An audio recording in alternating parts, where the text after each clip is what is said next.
right, so we got this thing inside. Been letting the heat run for about 20 minutes, 30 minutes now. Messed up, left this thing sitting outside, so it dewed all up, and then it had water on it from being rinsed off. It's cold outside.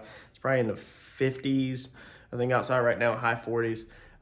So it definitely needed to get up to room temperature before we can do the next step. So I've made up a couple of very simple brackets that I dug out of my scrap metal pile. Actually, both pieces were left over off of our enclosed race trailer that we built. If you didn't see the totaled race car trailer we built the car hauler that hauls this car.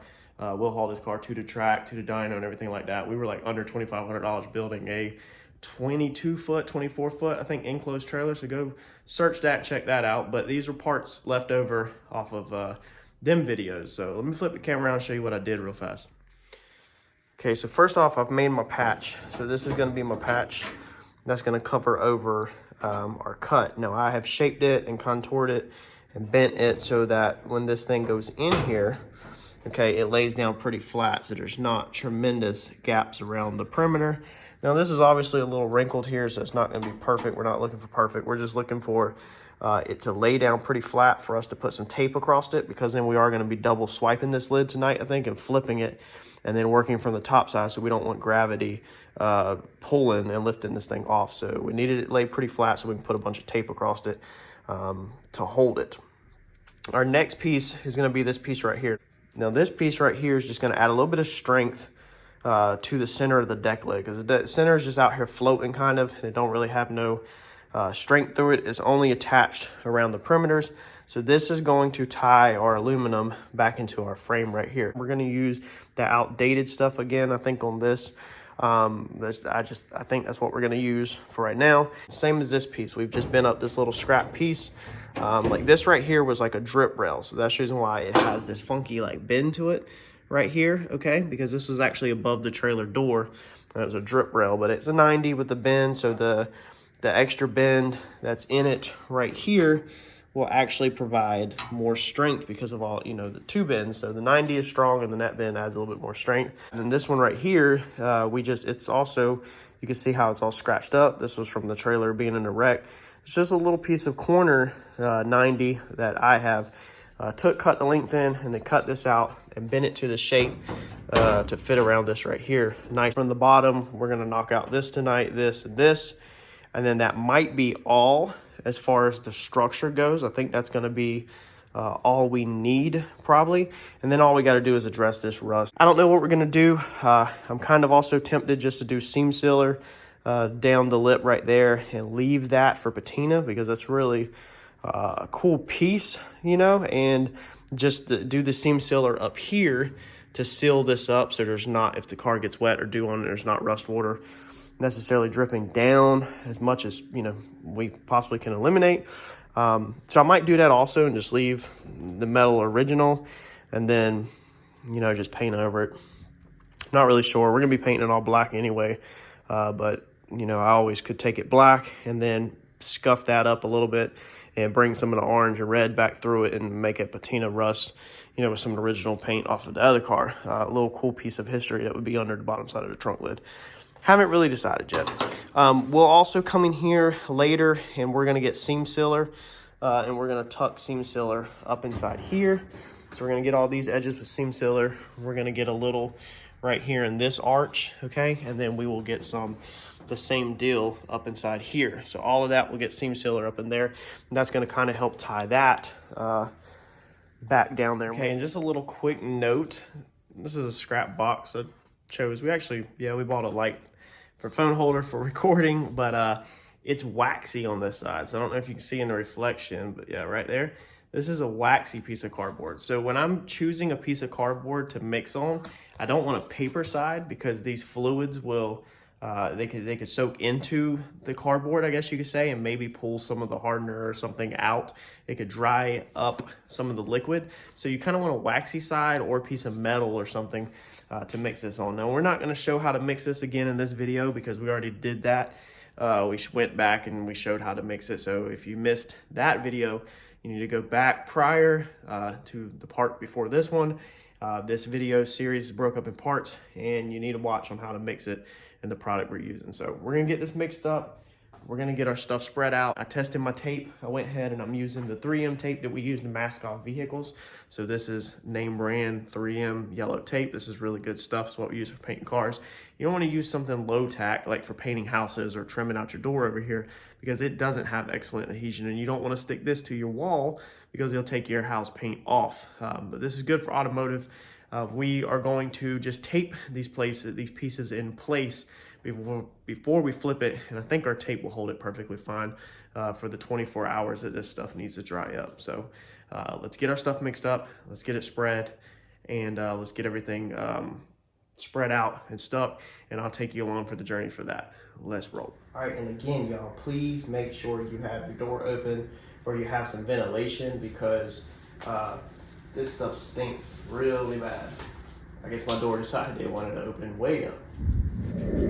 All right, so for this time, I have mixed it up way more than I did before. Now this does have paint on it still, so it's probably not gonna get that great a bond through there, but we'll come back in and we'll do some rivets, I think, through here after everything is set. It's just for tonight, we're gonna use tape. I spent more time mixing this stuff this time than I did before, just because of the issues that we had. So I wanted to make sure that that was not my fault in the past. We're just gonna take these pieces right here, and we're just gonna coat it just like we did the last time, and not gonna be shy with the amount that we put on them, that's for sure. We want to get a lot on them and make sure these things have plenty of sticking power.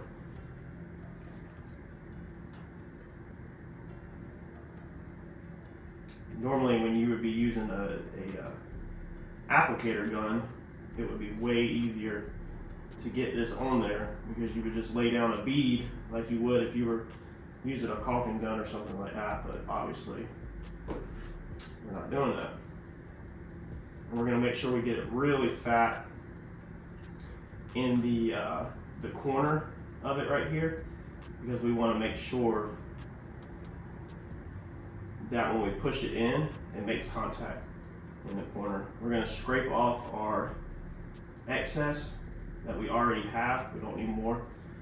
So I'm already gonna have a bunch. And then I do have an alignment mark so that I know, I put an alignment mark beforehand so I know where to go straight down to.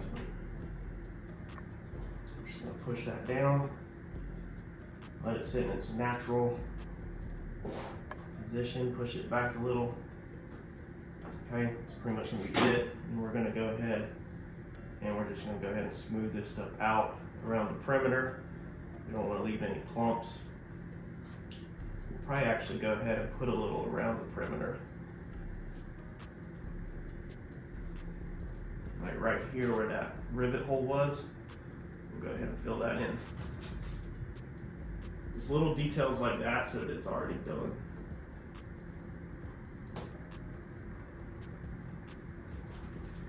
Our little cuts that we made in the corners, we're gonna go ahead and put some up in there. So when we have a finished product, you don't really see that corner as much. We're just gonna try to make sure we roll some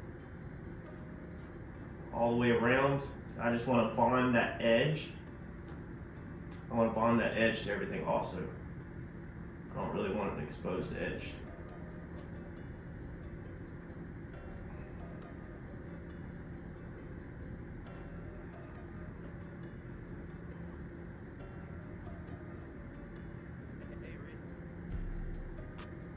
We are probably going to finish all this out in here, possibly with another idea that I have, maybe. But I mean, if we get this to look right, then we could roll with this. Now, if you weren't worried about weight, you could do bed liner undercoating in here after all this is done, and it would look pretty good. But obviously, we are in this for looks, most importantly, but while we're in here, we're cutting weight. So we're not gonna purposely add weight. Okay, so there's our first piece set. Now, let's see here. I'm gonna go ahead and change the gloves out so I don't get it everywhere.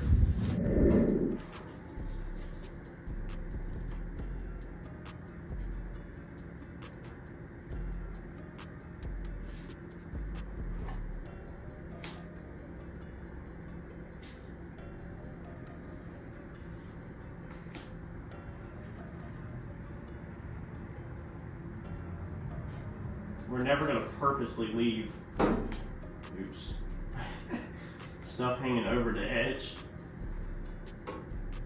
Oops. You should probably do this somewhere not over your actual part, so that you're not doing what I'm doing and dropping it on the piece.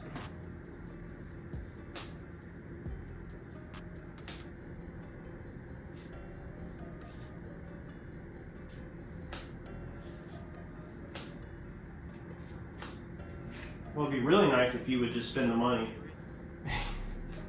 and have the correct tool for the job. That'd be cool. I got the correct tool for the 3M stuff. I'm just not buying another tool for expired stuff. That's the whole point of using this, is to be cheap. I mean, if I went out and bought the tool, I'm pretty sure the tool also is not used no more. So therefore, it would just be a waste, because I wouldn't be using it on nothing else. Like I said, I would never put this on customer's project, and I don't know if I'll ever have anything else to put this on. I don't know how much more they even have for sale. All right. And let's go ahead and put some on the ends, since we're not using rivets now.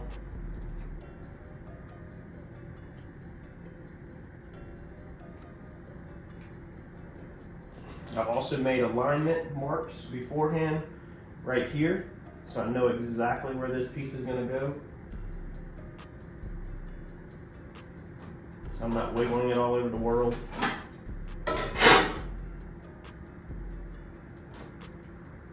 Okay, we're going to do the same thing. We're going to go ahead and clean up around the perimeter. And we're also going to go ahead and make sure this is bonded to the deck lid around the edge really good, like we did the other piece. Probably should have put a little more on this one, because I'm not getting a lot of product oozing out like I hoped.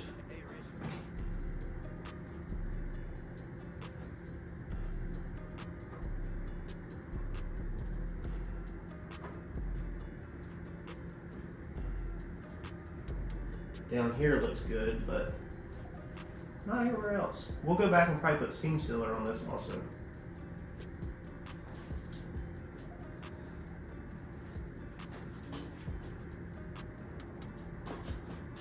Yeah, so I think we're just gonna come in here with a little bit of product and actually push it up into the edges.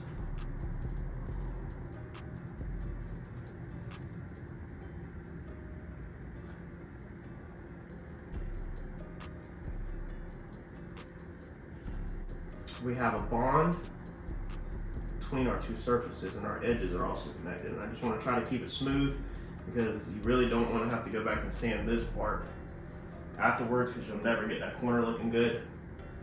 Get it as decent as you can, and then if you need to clean it up, you can run the seam sealer over it.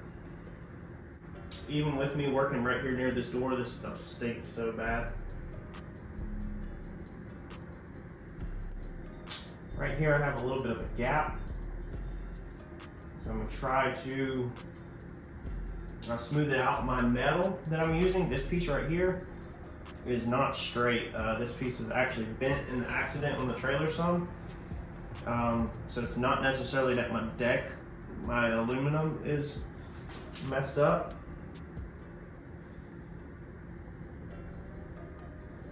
So yours very well could be the same way.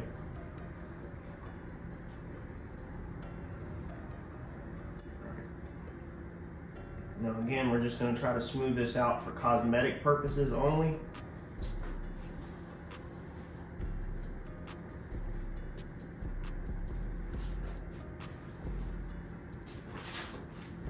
There's that. So again, I'm going to take the gloves off. I don't want to get it all over the next piece, and we're going to set this one.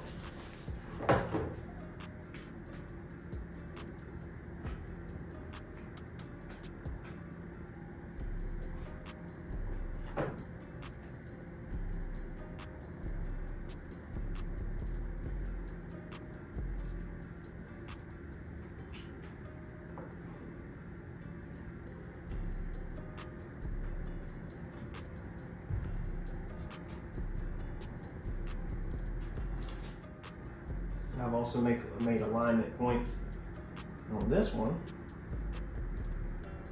so that I knew where this one's set down also. Now this one, since this is such a big plate, I'm gonna wiggle this around like this in circles to make sure, and squish it down to make sure that we get it off. Same thing, we're gonna make sure our perimeters have stuff around them.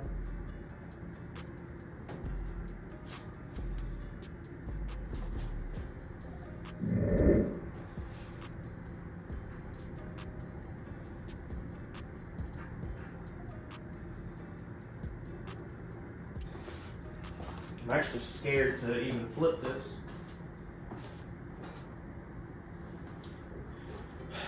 But I think we're gonna go for it.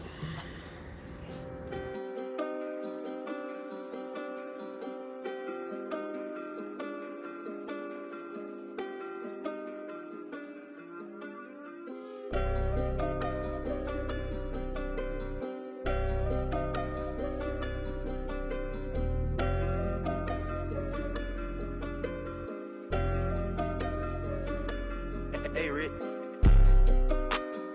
Let's get it flipped.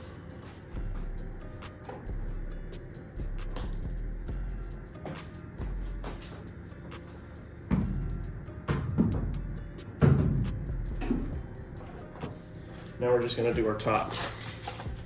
So for the top, we're gonna take everything we have left. And we're gonna come across our low spots. Because this is gonna stick better than filler.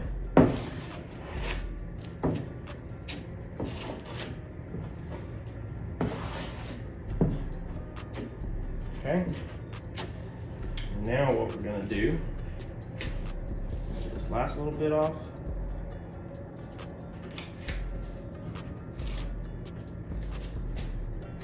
We're gonna treat this like we're making concrete. We're gonna treat this like we're doing concrete. So we're gonna come in here with our straight edge, because I already checked this beforehand. And we're just gonna go ahead and trowel a lot of this.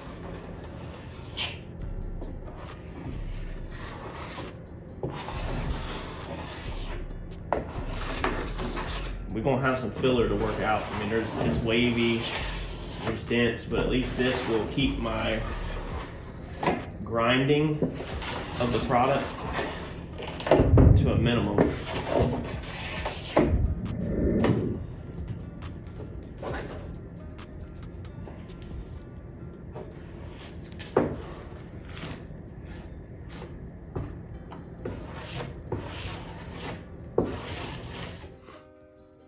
All right, so that part is done. We've got the top done. We've got our supports done. This is gonna sit, it's gonna dry for 24 hours.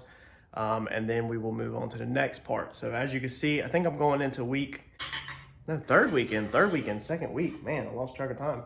This is my third weekend working on this project. So this is time consuming when you don't mess with it during the week. If I would mess with it every single night during the week, it'd be rolling a lot faster. So make sure you comment, like, subscribe, make sure you turn on that bell button so you can finish seeing out this project. Because I think right now I have some really cool ideas for the struts. I'm either gonna do the struts on it, or I'm gonna do a strutless wing like we already have on the car. I'm leaning really heavy towards the strutless, but I have good ideas for the struts. I don't know what direction I'm gonna take yet. But I will catch y'all on the next video, and thanks for sticking with us this far.